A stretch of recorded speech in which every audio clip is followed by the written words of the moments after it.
Assalamualaikum warahmatullahi wabarakatuh. Saya Hanung Sitirtani Arasi dari SMPIT Harapan Bunda Semarang. Pada kesempatan ini, saya akan menceritakan sebuah dongeng yang berjudul Bawang Merah dan Bawang Putih. Dongeng tersebut saya ambil dari penerbit Arwana Sungai Kapuas. Siapa yang mau dengar ceritanya? Duduk yang rapi ya. Dahulu kala, hiduplah sebuah keluarga yang bahagia.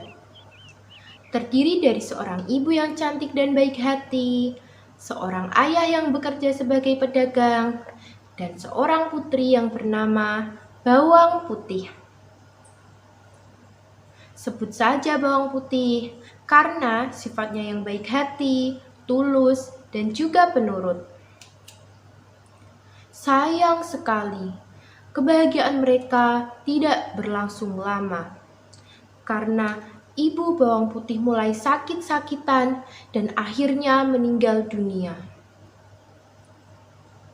Tentu saja hal itu membuat ayah dan Bawang Putih merasa sedih dan kesepian. Tak lama kemudian, ayah Bawang Putih pun menikah lagi dengan seorang janda beranak satu. Karena sifatnya yang jahat dan sering membuat orang menangis, mari kita panggil anak itu dengan sebutan Bawang Merah.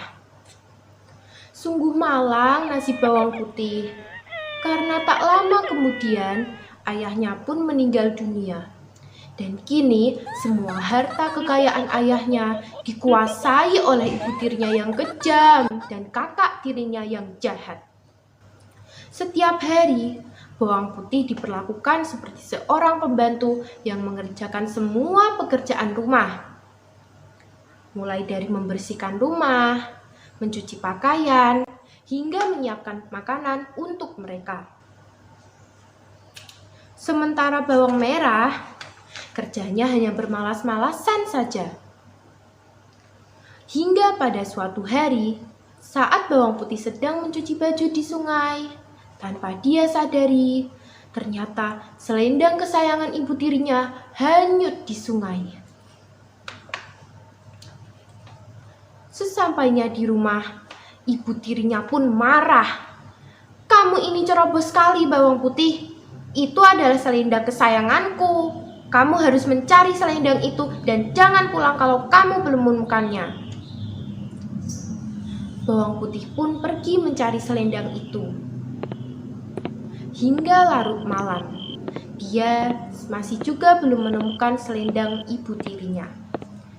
Dan dari kejauhan, dia melihat sebuah gubuk kecil di tengah hutan, yang ternyata dihuni oleh seorang nenek yang baik hati.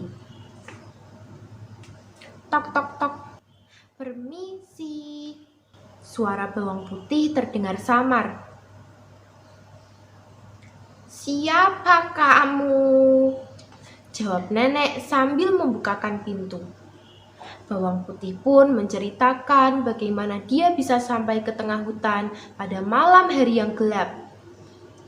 Ternyata selendang yang selama ini dicari oleh Bawang Putih ditemukan oleh sang nenek. Nenek akan memberikan selendang itu dengan satu syarat, yaitu Bawang Putih harus tinggal di rumah nenek dan mengerjakan semua pekerjaan rumahnya. Teman-teman, 1 minggu pun telah berlalu, dan kini tibalah waktu berpisah dengan sang nenek. "Nak, kamu sudah menepati janjimu. Aku senang bertemu dengan anak yang rajin sepertimu. Oleh karena itu, kamu boleh membawa pulang selendang ini dan ambil salah satu dari kedua labu ini," kata nenek sambil menawarkan 2 buah labu. Labu itu yang satu berukuran besar dan yang satu lagi berukuran kecil.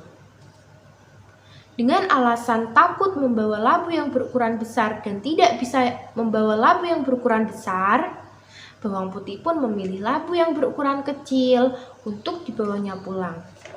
Dan tidak lupa dia mengucapkan terima kasih kepada sang nenek.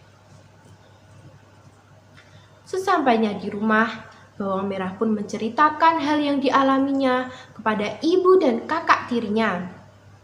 Sambil membelah labu pemberian nenek, betapa terkejutnya mereka. Ternyata labu itu adalah labu ajaib yang berisi emas dan permata. Ibu tirinya pun langsung merenggutnya dan menyuruh bawang merah untuk pergi menghanyutkan selendang di sungai dan tinggal di rumah nenek selama 1 minggu. Singkat cerita, bawang merah melakukan hal yang sama seperti apa yang dilakukan bawang putih. Dia menghanyutkan selendang di sungai dan pergi ke rumah nenek selama 1 minggu. Selama 1 minggu, kerjanya hanya bermalas-malasan saja. Dia bahkan tidak pernah membantu pekerjaan rumah nenek. Lalu, nenek itu memberikan 2 pilihan labu kepada bawang merah. Yang satu labu berukuran besar, dan yang satu lagi labu yang berukuran kecil. Tentu saja, karena sifatnya yang serakah, bawang merah memilih labu yang berukuran besar untuk dibawanya pulang dengan harapan dia akan mendapatkan emas dan permata yang lebih banyak lagi. Dia pulang dengan perasaan gembira tanpa mengucapkan terima kasih kepada sang nenek. Sesampainya di rumah, bawang merah pun memanggil ibunya. Karena sifat mereka yang serakah dan tidak mau berbagi dengan bawang putih, mereka pun menyuruh bawang putih untuk pergi ke pasar dan mengunci pintu dengan rapat.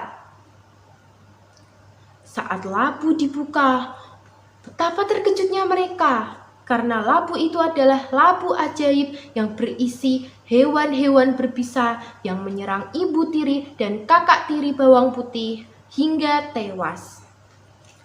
Begitulah teman-teman kisah dari bawang merah dan bawang putih. Jadilah seperti bawang putih yang baik hati, dan jangan jadi seperti bawang merah yang serakah. Wassalamualaikum warahmatullahi wabarakatuh.